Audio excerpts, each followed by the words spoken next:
Should be going live, I believe.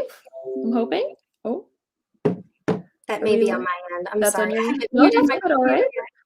I think we are live. Yay! Welcome, Hooray! everybody. Hello, everyone. So I am joined by the wonderful, the one, the only, Seeing Blind, Cindy. She is here. If you missed, we just had a conversation over on her channel, chatting about what it's like and the differences between Canada and the US growing up with a disability, what services were available, what services are not available, and everything that's going on there. So it was a really amazing conversation. You need to go check it out. And today we are going to be talking about parenting, something that I haven't felt comfortable talking about on my channel, despite many, many comments, because I'm not a parent. But Cindy's a parent, so we can chat about that. So I think before I turn it over to her, I want to talk about parenting from two perspectives today. Parenting as in raising a child with a disability, and parenting as a parent with a disability. So we'll talk a little bit about both of those. And I'm going to pass it on over to Cindy so she can tell you a little bit about herself. And then maybe start with what it's like being a parent with disabilities and what's the same, what's different, and some of your best tips and tricks. So take it away, Cindy. Yeah, so so my name is Cindy. I'm from Seeing Blind, and I have two kids, currently 4 and 6. And hold on just a sec. I messed up my, can you all still see me? Because I feel like I messed up my, oh, maybe not. Okay, never mind. For a second, my monitor and picture and everything went away. So yes, I have a 4 and a 6-year-old, and I have Stargardt's disease, and I'm currently about 20 over 1,000, 1,200, something like that. It's kind of a guessing game once you get this bad, but I'm a white cane user now, and yeah, and so on Seeing Blind, I love sharing tips, tricks, hacks, discussion videos. We do blind community chats 1, maybe 2 times a week.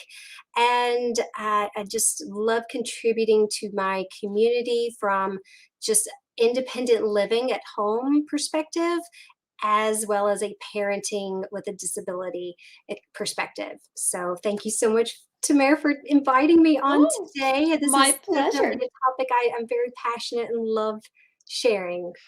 Well, I couldn't think of anyone better to have talk about that.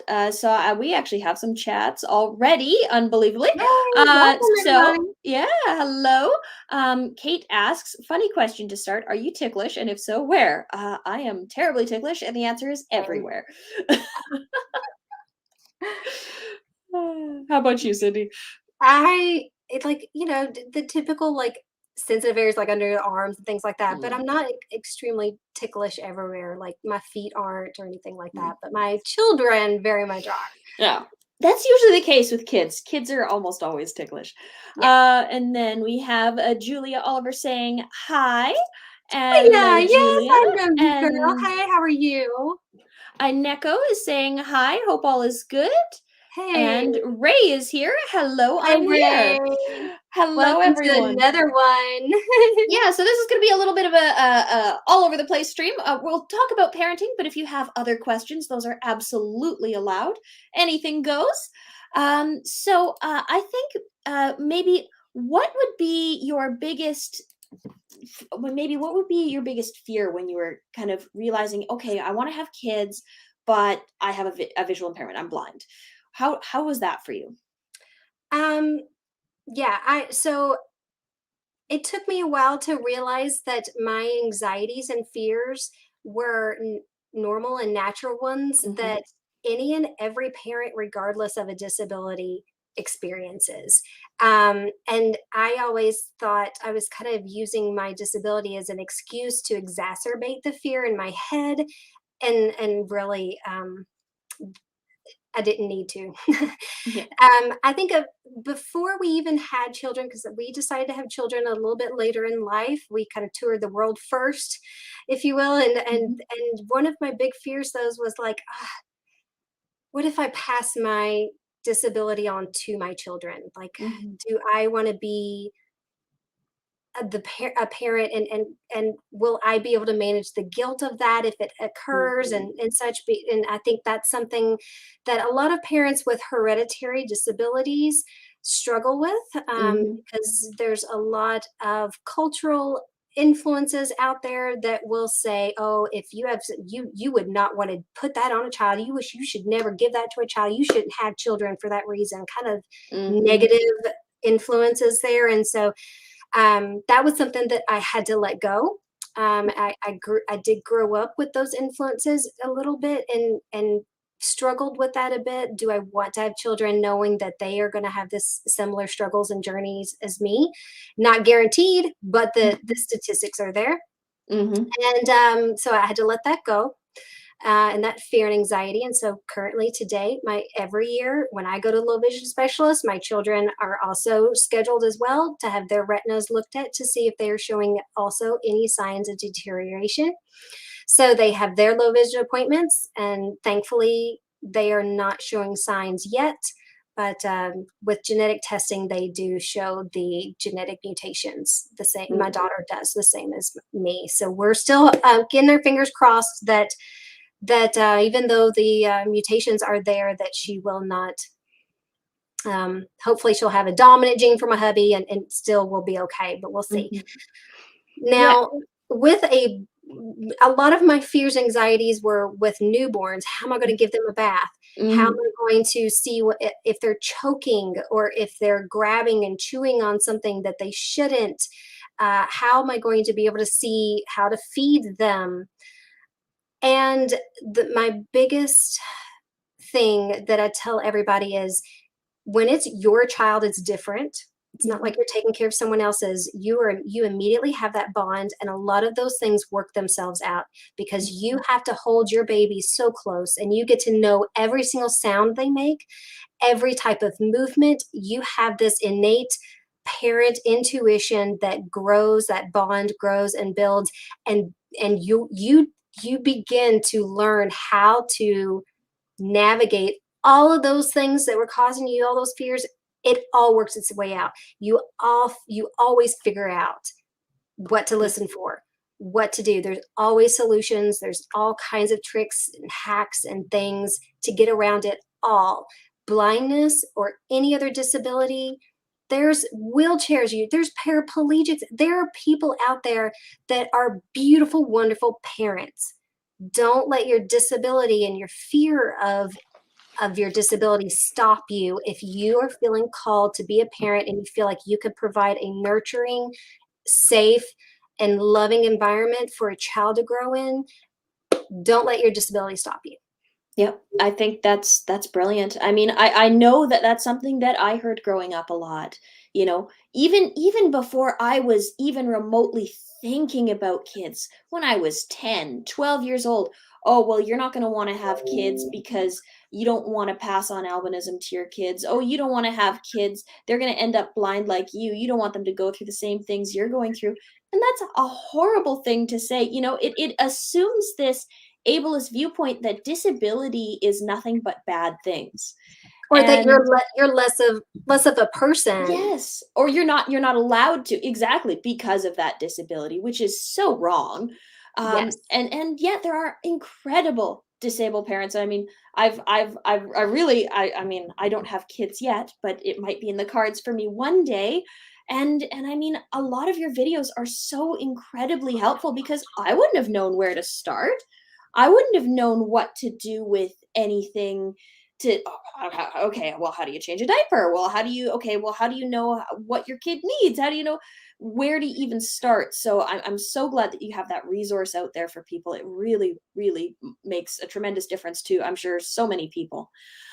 I'm just going to jump back to the chat here because there's a lot of folks popping in here. Oh my Hey goodness. guys. Soaring Eagle says hello to Tamara and Cindy. Hi, Soaring Eagle. Nice to Hello. see you there again. Ray says, hello there as usual. Barefoot, no better way Yep, I'm to be. barefoot too, my friend. Yeah, Barefoot springtime, too. need to be there. Then we have Sina. Apologies if I'm butchering any of these names. I am left with the voiceover version of how things are pronounced, and I do my best here. Same. 9-year-old listening in. Mommy, there's another blind mommy. There's more than just you. Oh my goodness. So it looks like someone's very excited that I think they've just discovered that you're a blind mom and they're very excited about that.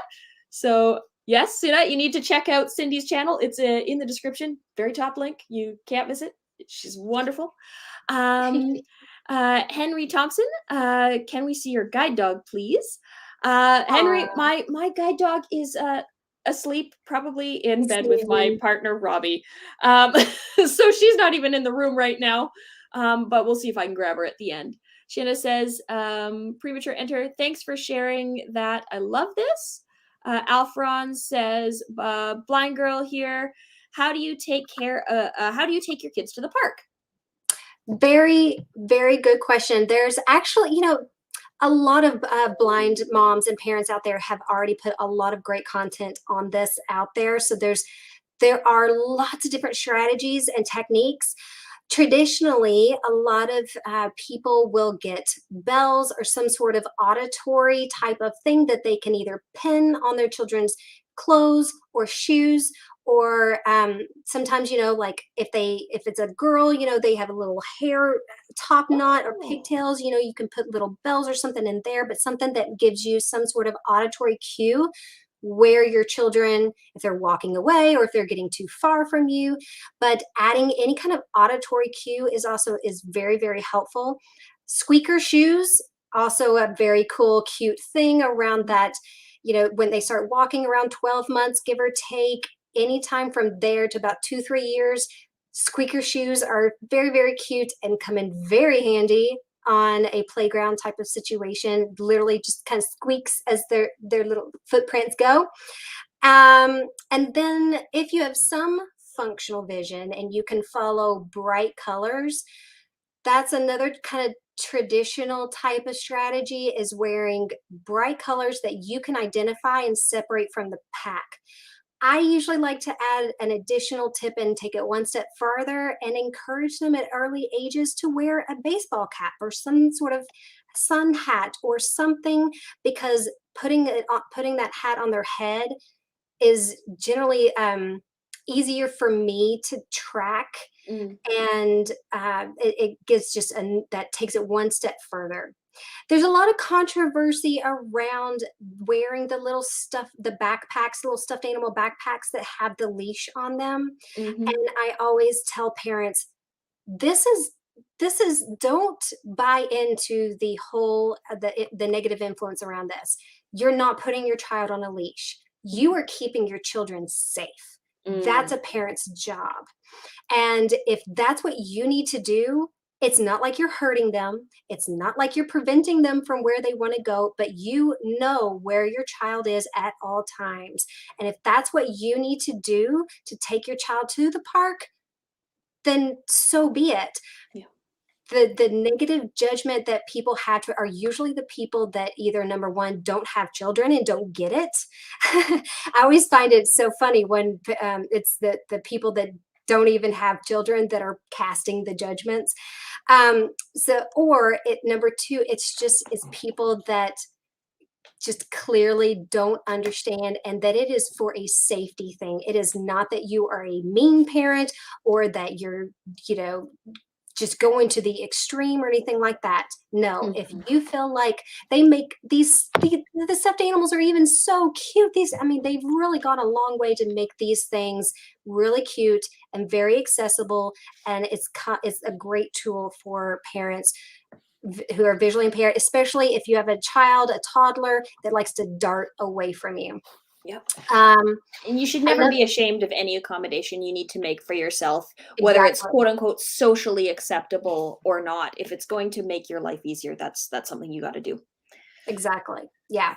So auditory cues, bright colors, add some hats if you can, and definitely invest into maybe one of those stuffy leashes things. I can't remember the actual term. They're kind of called all kinds of different things. Yeah, I've heard of those. Yeah. Yeah. My sister had one growing up, and my mom was fully able-bodied. So my Yeah, sister yeah. I liked to mean, run I away. know a lot of able-bodied or non-disabled parents that have those as well. And Mhm, I mean, yeah, there's a legit need for them, just for anybody. mhm, I do have one additional strategy and tip. This is mhm. kind of my own personal thing. I haven't posted on this, gosh, in years, but I'll revisit it here. I have a music therapy background, and so I love incorporating music or our own little motifs or little sounds or like things to help me verbally locate my children. So once they get to the age where they can respond, here, I'm right here, mommy, or anything like that, because I wanted to instill to my children at a very young age that when mommy says, hey, son, where are you? That they know they must verbally acknowledge me. They That's cannot just important. nod their head. They cannot just ignore me or wave their hand or anything like that. They have to verbally acknowledge mommy. And so I took it one step further and made it fun. So, the whole like Marco Polo kind of concept. If I say Marco, then I want to hear them say Polo. Or we did the baby bear, where are you? And then they would like have this cute little response, here I am, how do you do? And it is That's just great. you making little fun things like that is be creative as a family, but having your own little like kind of inner joke about it, but a cute way of making it fun to verbally say, okay, there's 20 kids, it's a birthday party, they're all going crazy, everyone's everywhere, I have no idea where my child is. Start your little motif as a little Mhm, inner joke. No one else is going to know, but your child is trained and knows that they need to answer in their own special way, mhm. and it's cute, and no one's going to make fun of them, or it's not going to be a big deal. But that has also come in handy for me. Yeah, that's fabulous. I think all of those are amazing, and I never considered most of those before. I may start using those when I'm doing some group classes. There you go. Yeah, no, that's brilliant. I'm going to apply it to when I'm working with kids in other situations. I'm just going to jump back to the chat here. Um, JC5 Productions is here. Yes, I'm Mm, trying to connect you two together. Juan, I've been what's up, meaning my to. Juan? I've been meaning to send you two and connect you two guys together. He Yeah, says, "Hi there, glad to be checking out the stream." Henry Thompson says, "Cindy, do you have a dog, and can I see it?" I do not. I am a cat lover, and I love everyone else's dogs. But with my 4 and 6 year old, I never really wanted the extra added responsibility. And yeah, I'm happy with my white cane, and maybe someday in the future I will revisit that. But I feel like there are others that want and can and benefit from a guide dog more so than myself at this point in time. So it's something that I've kind of just put a pin in for later down the road. Yeah, it's absolutely a very personal decision, and I mean, I know a lot of very, very successful blind people who are cane users only. And Yep, I mean, I love my guide dog. So, I mean, yep, never it's a going to personal force. preference. Yep. Absolutely, 100%. Danica says, hi there. Hey, What are your Danica. children's attitudes about having a blind mom? I mean, you said they were 4 and 6. So have they clocked that yet? Or, Yes and no. Um, so it's interesting. I'll kind of speak on my son first. He is my 4 year old and in preschool. Now, one of my most recent challenges as a blind mom is we're starting to get to the age where they're learning that they can sneak things mommy ah, can't see. They're starting to kind of take advantage of mommy's blindness in several ways. And it's become because I'm kind of that lack of consistency, holding them mhm, accountable, following the house rules and mommy's expectations has led to some behaviors that I am not okay with. It's been mm, our most recent battle. And it's interesting because my 4 year old goes to preschool twice a week for socialization and just to give mommy a little break to do mhm, fun things like this. But I am very close to his teacher. She's my next door neighbor. It provides our transportation. It's just it's true oh, that's blessing right there, lovely. my friends. But otherwise, my son would not have the ability to go to preschool if it weren't for this falling into our lap the way it does. That's another kind of big downfall for a lot of blind parents is transporting their children to and from Mhm. pre-K and before school age type of services. But he was at preschool a few weeks back, and my friend, his teacher, was noticing that he was kind of like trying to sneak a few things or just do some things like little kind of sneaky things, and she's like, dude, I can see you, don't do that. It's not okay. And you Mhm. could just, she's like, I could tell he was just so kind of surprised and like, oh, I'm getting caught. I'm getting in trouble. And she's like, yeah. And so we're now starting to address that. And so I think he's starting to understand that, you know, Mm. because mommy can't see, I can get what I want when I want it, if Mhm. I am super quiet about it or whatever. And so we're addressing that, but he's learning that that's not the case everywhere. And there is accountability everywhere. And so we're starting to explore natural consequences and all kinds of different parenting Mhm. methods and strategies to address this situation. Now, my daughter, who is 6, um, she is she handles it very well, but definitely on in her own way and own terms. She has Mhm. boundaries, and I try to respect them as far as when she's in the mood to be of assistance and be, we call it mommy's eyeball assistance in the house.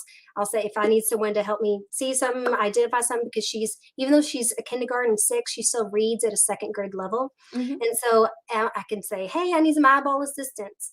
And if my husband's unavailable, or if she's just like doing something or in the middle of an activity, I try to Mhm. respect her space and boundaries and know, okay, I'm not going to demand that she stop what she is Mhm. doing just to help me.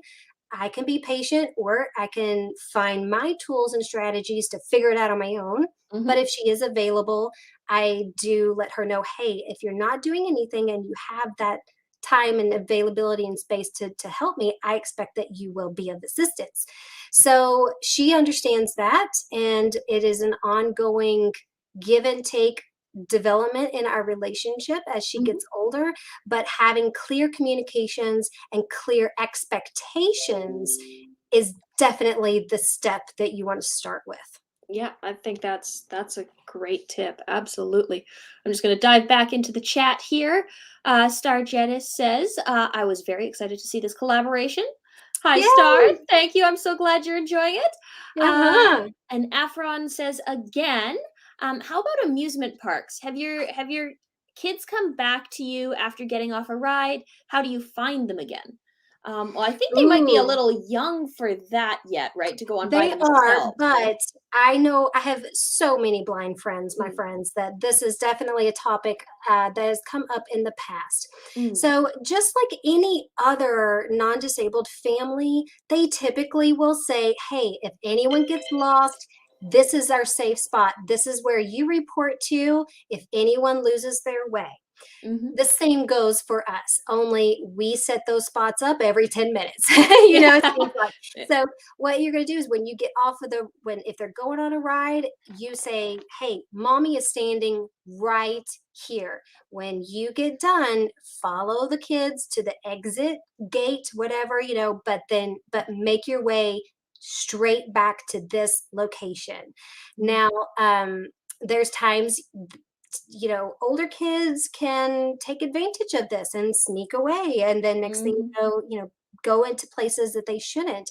And I think that's where, um, just reporting at if it's a large enough uh, amusement park area, they should have some sort of guest services with disability services and things like that. But just letting them know ahead of time, hey, we are a family managing a disability. We hope to enjoy your amusement park, but should this happen, could you please make sure or let me know, what are some resources on this in this park that I can utilize if we get separated, if they disappear on me and I cannot locate them?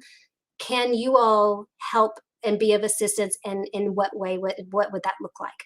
So you really want to strategize and put plans in place prior in effort of prevention of Mhm. these situations happening. And then if they do happen, you have some sort of communication with the amusement park to know what their procedures and protocols Mm. are and what resources are at your disposal there to rectify the situation and find and locate your children and try not to beat the tar out of them. Mhm. Yeah. And I mean, I'm not a mom here, but I can speak from experience. We did a lot of amusement parks when I was growing up. So take advantage of the services that they have for people with disabilities. They will still Yes, let you go in the exit even if you're not going to ride the ride. And that's again, so you're yes, standing right there when they get off the ride. They're coming straight to you. There's nowhere for them to go or sneak off to, right. because you're right there. And they have to walk past you to get off. Yes. And we did that a lot where we'd trade rides with my guide dog. So one of my parents would sit with the guide dog for one ride, and then we'd all go on.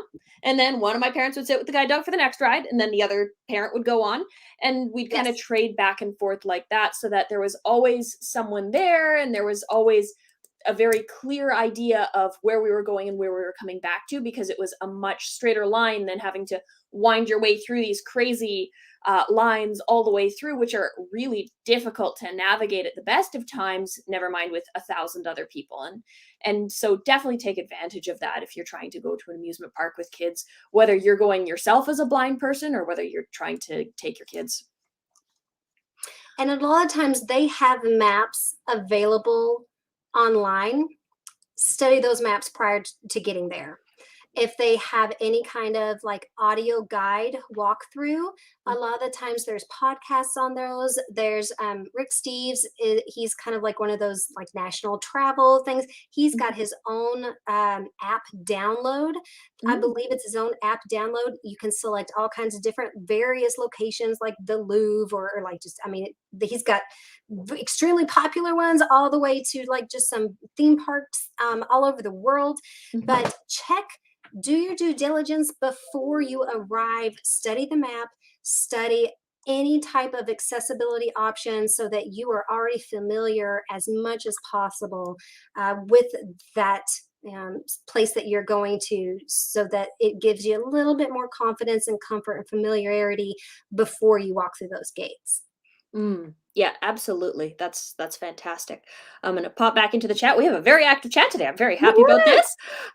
Tabitha says, "Hi, Tamara. Hi, Cindy. Hello, Tabitha. Hey, Wonderful to Tabitha, have you." welcome back. Round two. Yeah, JC5 commented again. He says, "White cane users drive a stick, and guide dog users drive an automatic." I think that's hilarious. I want Ah, to that use is that. Please, brilliant. I'm going to use that.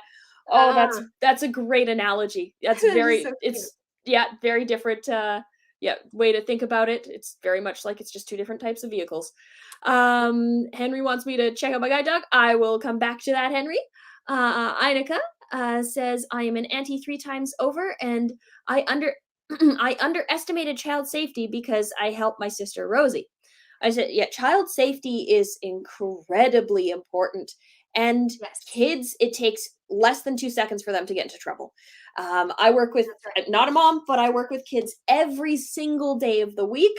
And oh my goodness, especially some of them who have cognitive disabilities, they like to treat everything as a jungle gym, and there's no convincing them otherwise. So just doing your best to try and understand what those dangers might be, or immediately rectify those dangers as they're coming, whether it's putting child safety velcros on doors, or trying to make sure that there's no sharp angles or places that they can fall or get stuck, or really hurt themselves, is very important. So I'm glad you brought up that point, Irene. Or sorry, Yeah. an echo. Apologies. Anything you want to add there about child safety or things that have come Yeah, up for you? there's so many strategies and ways to approach Yeah. that it's really all about finding what works for you. But there's so many of us blind parents that are posting content the last several years to that there's enough out there that hopefully you can find a solution for you, whether it is creating zones within your home that Mhm. you know this is, you've got one of the baby play yards where it's like Mhm. literally a gate that surrounds them, and this everything inside this area is safe and they're also contained. Mhm. Or maybe they have just an entire room that you have completely baby proofed, and hey, when we're hanging out in here, I don't have to be a helicopter parent. Or I mean, there's so many different strategies. I remember one of the things that I highly underestimated. Number one was sleep deprivation, but Mm. number two was I didn't realize, because I couldn't see charging cables and how many of them I had around, just kind of around our home. And I didn't realize that my children were kind of crawling over to the walls and finding those charging cables, which thankfully, the day that that kind of started happening, my husband was like, "Oh no, don't get that cable," because they were kind of, once they get to that crawling stage, that's also their oral exploration stage, and Mhm. they want to put everything in their mouth, including charging cables that might be Mm. plugged into the wall. Um, yeah, so but little things like that. So it's you kind of have to have a safety check Yeah. mentally with every single baby stage that you find yourself going through. Mhm. As soon as they outgrow one stage, they're going right into a new stage that's going to present a whole nother set of challenges and struggles that you will have to problem solve and think creatively to address within your home to make sure that you are always on top of your child's safety. So there are, I mean, yes, it does require a lot of extra energy and effort on Mhm. our parts as disabled parents.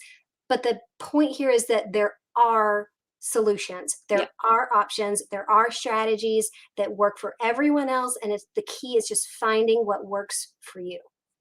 Absolutely. Absolutely. And as much as you can. Preemptive rather than after something has happened. Exactly. Yes. Yeah. I'm jumping back in here.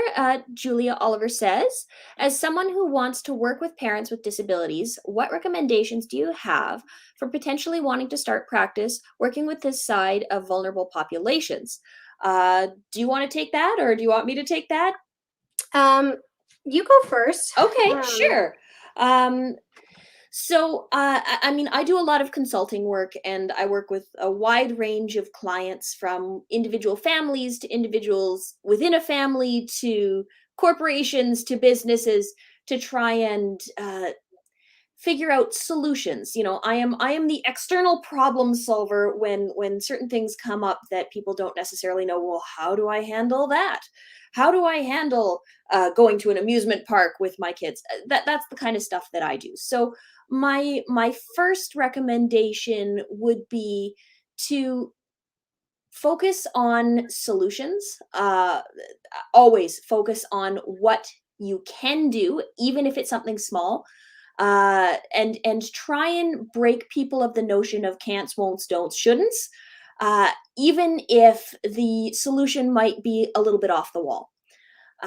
So that's usually the biggest thing that I would recommend when working with populations who, especially parents who have disabled children, or even working with parents with disabilities. It's the challenge is trying to change their perspective to one of solution focused rather than problem focused.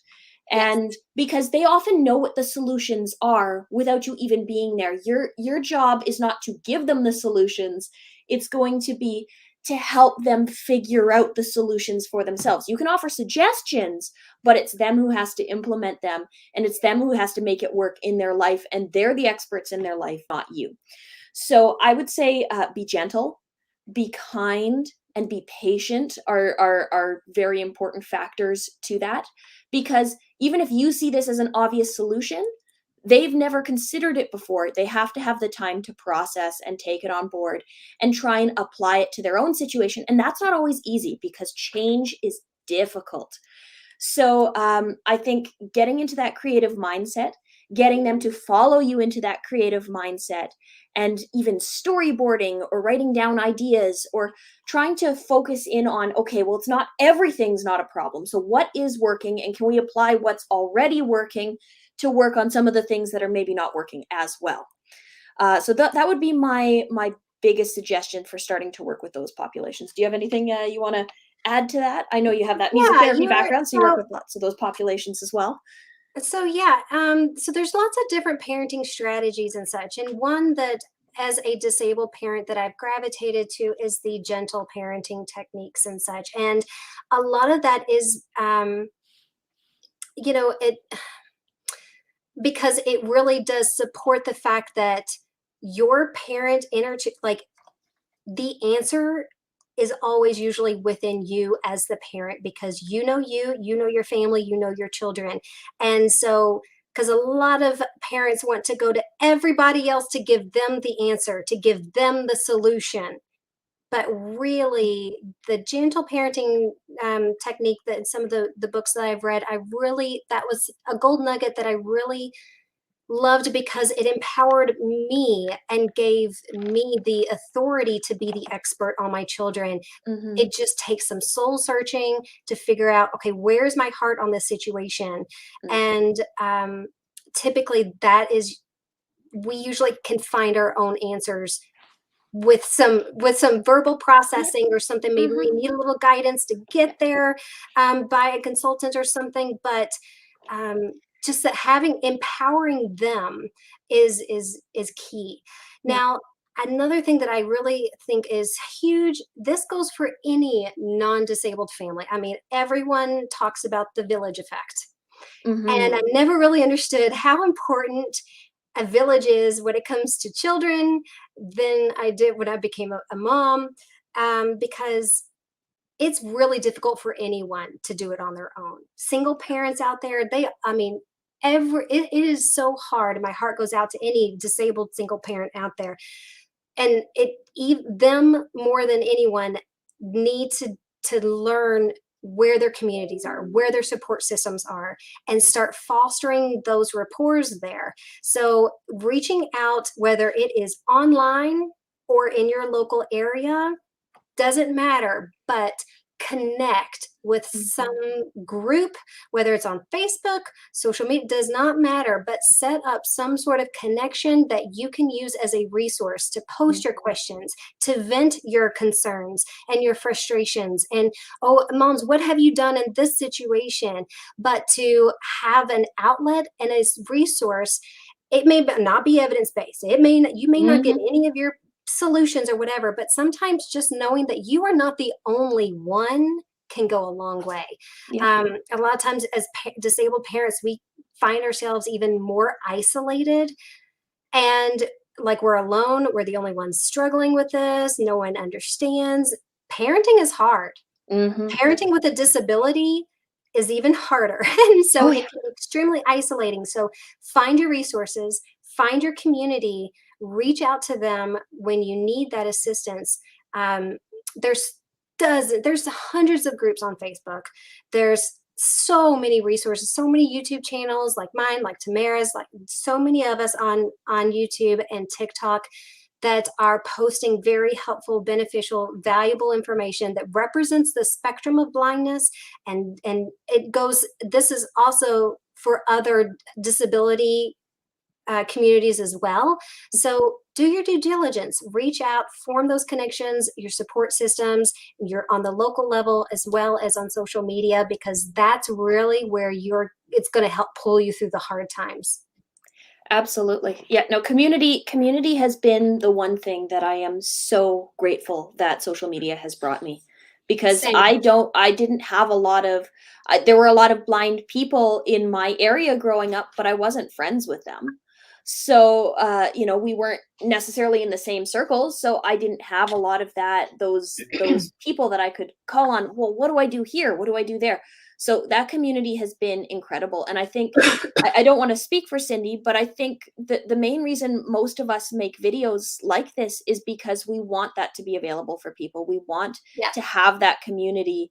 We want to make sure that people have somewhere that they can go and ask questions and not feel self-conscious and be welcome, and never have to worry that anyone's judging them because they don't know how to do X, Y, or Z. Because I don't care who you are, disability or not, nobody can do everything. Absolutely no one can do That's right. everything.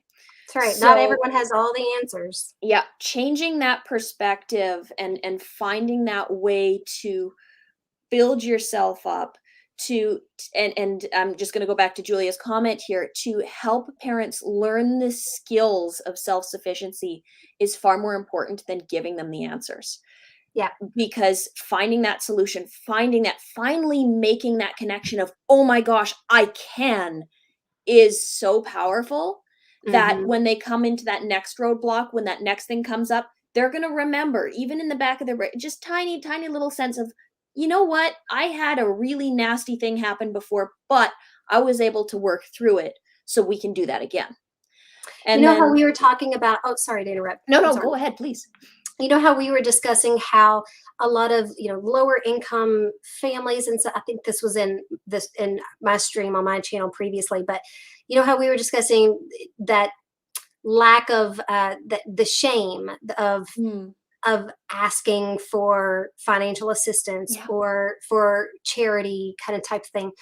A lot of parents with disabilities also feel like they cannot voice any of their struggles, their things that they are having trouble with, or things like that, because they constantly feel like they have to prove, yes, oh no, I can be a good parent. I can be a good, and so then they Mhm. don't end up voicing the things that they truly do need help with because they feel like they will be discounted, that it will go against them if they ever speak up for help. Mm. I think addressing this and giving them that's one thing community will do. It will help show them that they are not the only one. Yep. Whatever situation that they are in, I promise you are not the first person or Mhm. parent to feel that way or to Yeah. experience that or have that frustration or struggle. And to just know that you're not the only one and that there is absolutely no shame in admitting your struggles or what you're like. For instance, when I was talking about earlier about my kids taking advantage of my blindness, Mm. I felt I'm there for a long time. I really battled with, do I even post my struggles with this and my journey with this on TikTok or anything, like, do I want to go there and do I want people to see that? And I'm like, you know what? Yes, that's why I am doing this. Mhm. Because people need to see that, yes, like, just because I'm disabled does not mean that I should not be a parent. But Mhm. there are legitimate things that I am going to have to face as a parent that other non-disabled parents are going that never even shows up on the radar. Right. Will my kids eventually, maybe someday, be embarrassed because their mom's showing up with a white cane to volunteer for the day at school? I mean, probably. But you Mhm. know what? That's But what kid something. isn't embarrassed with their parent showing up to school for whatever reason, I white cane or know, right? not? I'm like, they're gonna find something to be embarrassed about Mhm. anyway. So I mean, but yeah, just knowing that they're not the only one and giving them the safety and the confidence and security to voice their concerns and to be honest with where they're at in their parenting journey so that Mhm. they can improve their situation overall and not be ashamed to do Absolutely. so. That's brilliant. I'm just gonna dive down. Star likes JC5's comment. Lisa is asking, have you tried something like an AirTag on your child? I never thought of that. That's a Yeah. complicated one.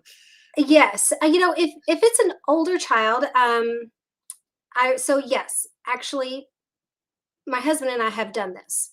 Mm, My daughter does have an AirTag in her backpack, and it is sewn in, and she mhm, does not know it's there. mm, And it's her school backpack, but in case of an emergency, it is so that we can always know where she is on the map and locate her. mm, And that it is, something that, as a new technology, the pros and cons of it are still being explored. mhm, I know it has presented quite a bit of, a safety issue, like a lot of teens and young women are starting to find them being placed on their person or belongings unknowingly, and mhm. that is a very scary situation to be in. But as a blind parent, yeah, once now that our daughter's in kindergarten, my husband's like, hey, here's something that we could do with this AirTag. what do you think? And I'm like, yeah, I think it's just fine. Especially if they're not quite old enough, to get to any kind of like watch or phone or like any kind of Mm-hmm. other more advanced technology. Mm-hmm. I definitely think it's a good thing to explore. Mm-hmm. And as your kids get older, is that something that you'll talk to them about? Say, hey, mom and dad just want to make sure you're safe. We just want to make you aware that we know where you are. Is that something you want to talk to them about? Yeah, I always believe in communication, Mm-hmm. and I maybe my husband did tell my daughter that it's in there. I cannot remember, but Mm.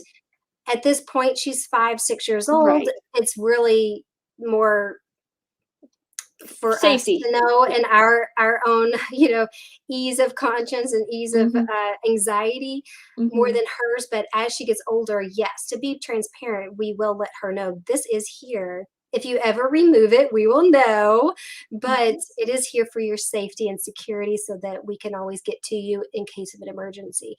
Um, and if she ever finds herself in a case of emergency, like there'll be a point where we won't sew it in. Like we want her to grab it, put it in your Mm-hmm. pocket. Mm-hmm. And that's if you ever feel like you're going to be separated from your bag or something like that. Yep. But yeah, those are things that we will cross later down the road. And hopefully, it will add. There are a lot of watches and apps and little Mm-hmm. tools and little gadgets on the market that are specifically designed for this. Yeah. And so definitely do some due diligence, do some research. There's lots of little plans that maybe cost $5 a month, $6 a month or so. That's basically kind of like a tracker kind of thing, but also has maybe some messaging capabilities. But it's not like a phone, but it's like the step up to it kind of will, if you will. But there's lots of little things out there actually already on market to explore. So I highly recommend just seeing what all the options are, see if you can find a review of them, and do your due diligence to see what will best suit your situation. Yeah, I think that's great advice. And I mean, even just as an adult, using those tracker apps just to keep a tag on where your keys are, where you set something down. Oh, so helpful. Just yeah. I even put it was a tile. It was called Tile back then. Mhm. It was a tracker thing before Apple came out with their AirTags. But I put a Mhm. tile tag on sippy cups, y'all, because I could not keep track of those kids' sippy cups. They would Ah. give them a sippy cup, and then Lord help me if I could ever figure out where they laid that thing down. So I even like would tape them to their sippy cup for the day. I'm like, okay, here's your little tile. I'm gonna tape it to the side, to the bottom, or somewhere on there, Mhm. and I would just take it off and put it on the next one the next day. But that was sometimes the only way I could track their sippy cups because it would play an auditory sound that I could track in the house. Yeah, no, I think that's brilliant. I mean, it's so easy to set something down and have something 2 inches from your nose and not know where it is, Yep. because it's literally half a foot from where it normally is, but it's gone to most of us, Yep. unless you have decent functional vision remaining. It's a very frustrating thing, and again, just trying to communicate that if you're living in an environment with people who don't necessarily have to deal with that is even more challenging. So adding those tracker tags very helpful. I'm Yep. going to dive back in. Danica is asking any advice on promoting the development of speech and verbal skills early in a baby toddler's life. I might dive in on this one just Go because for that's it. something that I do a lot with my students. I'll be And right back while you do yeah, that, and then I'll absolutely. comment. So one of the things that I do with most of my very young students is it will be a combination of movement and song. Lots of repetitive words, lots of movement, making it a game, making it fun, and rewarding anything, even if it's not necessarily verbal, but even trying to be verbal is something that I do with a lot of my students, and I've had a lot of success with that. I know it's something that happens a lot in music therapy. Is what you do is you use music to help teach kids skills. So, I mean, this is something that I think Cindy would do a lot better than I would, but I kind of use my music and my psychology background to kind of put the two together, if you will. But definitely a lot of nursery rhymes, a lot of repetitive songs, a lot of, okay, well, we'll start something with a song, we'll end with the same song every time. And eventually the kids start liking it so much that they want to participate more and more and more. And they'll start doing the movements, they'll start doing the song. And rather than teaching baby sign, I don't know if anyone watching is familiar with Jessica Kelgren Fozard. She is a true queen in the disability community. She is deaf and visually impaired herself, and she, instead of teaching baby sign, is teaching her baby proper sign. And they her child was able to develop sign much earlier than speech and has been communicating since very, very, very young. So that's something to consider as well, is there's multiple ways to work on communication skills, even if they aren't necessarily verbal, because there's a lot of ways to communicate, and sign is just as valid as speech in many ways. So what are your thoughts on that? Yeah, and I mean, to continue on with sign, Mhm. they have done research and studies do show that by teaching and using the baby sign or any of your own family, like their my kids, like we even had, they would touch my hand or I would touch their hand, and we had our own little like motions and things that we Mhm. just developed within our family to communication. But studies do show that that does not prevent or does not delay the onset of verbal speech. Yep. It doesn't, it's, so by teaching your children any kind of form of sign or anything like that, it's not going to delay their actual verbal skills. Research does show that, so don't feel it, because that was an anxiety of mine. Okay. So my daughter, who's now 6, she actually did not speak until well after 2 years old. Mm. This was an issue for me as well. Getting her to communicate was imperative for me. I thought, Of like, this is course. my firstborn, like, she's got to verbally respond to me, like, as soon as possible. Mhm. And that's another thing I think it raises for parents with disabilities. Sometimes because of a disability, we kind of end up with these unknowingly with these expectations. And if Mhm. there's one things kids are going to do is challenge your expectations and your timeline. Mhm. If you have a timeline thinking, oh, my kids are going to talk by this age, oh, my kids are going to be walking by this age, they're going to challenge that. Letting your expectations of their milestones go is going to really free up a lot of fear and anxiety, thinking that there's something wrong or that you're not doing something right, Mhm. or that there's like, this is the only way because of my disability that we're going to manage the situation, so they've got to learn it. No. Mm-mm. In fact, sometimes your higher anxiety and fear and stress over that one thing, that they will sense that will transfer to them, and that could end up causing some secondary Mhm. nerves and issues on their end, because they sense that from you as a parent. Mhm. So just knowing that you might have to let go of some of your expectations. Not every child is going to follow the developmental recommendations. That's what they are. They're simply recommendations, but Yeah. every child is going to develop on their own timeline and at their own pace. So one thing as a job as a parent is to let them bloom and grow at their own pace, and letting your expectations go. If Absolutely. communication is a true struggle, yes, finding tactile markers, cards, flashcards, or anything, just think creatively that accommodates your disability, but also adds another layer of communication that they are capable of doing, Mhm. is key. And it's not going to delay their verbal communication, but it's simply going to free that up within your family dynamics, to Mhm. relieve some of that stress, that anxiety, and the frustration of, okay, what does my child want? Oh, they're saying more, more.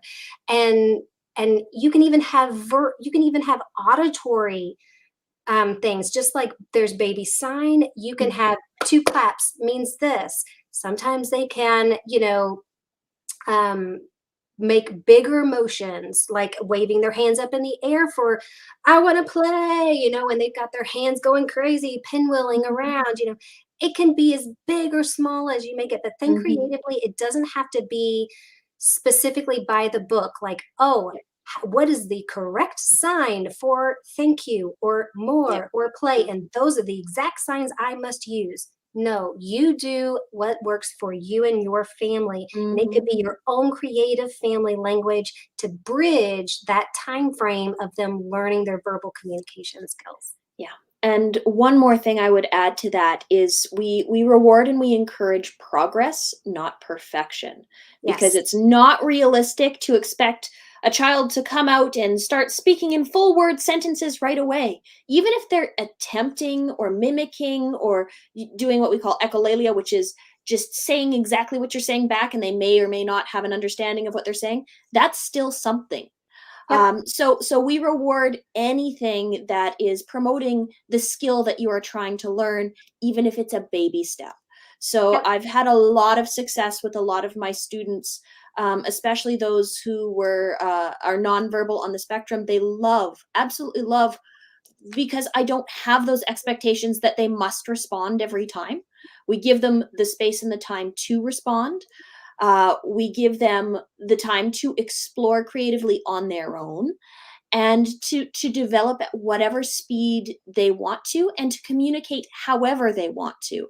And that works really well, and it translates beautifully to every student I work with because I don't have these rigid expectations. So I think that's a really brilliant advice. Just diving down back into the comments here. Kayla says, "Hey guys, oh hi Hey. Kayla, nice to see you for it's been a little while." And Julia says, "How do you come across your gigs as a consultant for the disability community?" Well, So do, I'm a contract, I do private contract work for a company that is specifically online digital accessibility. So they, like, big corporations come to them and say, hey, we're developing out this website, but we need to know if our low vision customers find it user friendly and accessible. So can you please do an accessibility test? And so then they come to me, and so it's private contract work for me, but through a specific company. yeah, and for myself, it's very much word of mouth.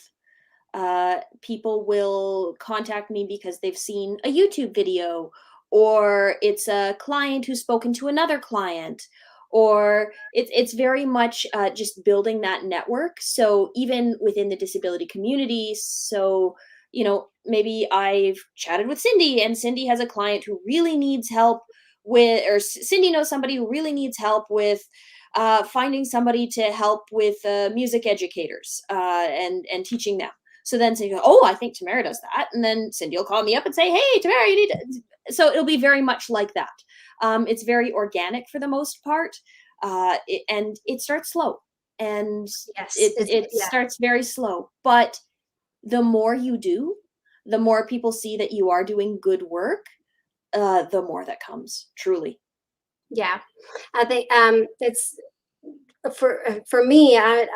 I've only had a few things, happen where brands have reached out, specifically through like my social media things, to get a review or accessibility kind of perspective. And that is a very slow roll. It is, you have to kind of develop your audience and your influence, and for brands to want to invest in your expertise in that way. And I think you kind of have to establish your a presence, and Mhm. establish kind of a proof, you like proof in the pudding, if you will, your ability and expertise to actually do what it is that they are seeking someone to do. Absolutely. And again, yeah, you have to create that community and that presence whatever way works best. I mean, it was never my intention to get any gigs or work through YouTube, but I have. Yeah. I absolutely have, and even through Instagram or through TikTok. And while a lot of it you don't see outwardly on social media, it's all happening behind the scenes. And Hmm. all you have to do is create that one video, that one blog, that one thing that it gets to the eyes of the person that needs to see it, and then all of a sudden you're employed, or you have a contract, or you have that opportunity.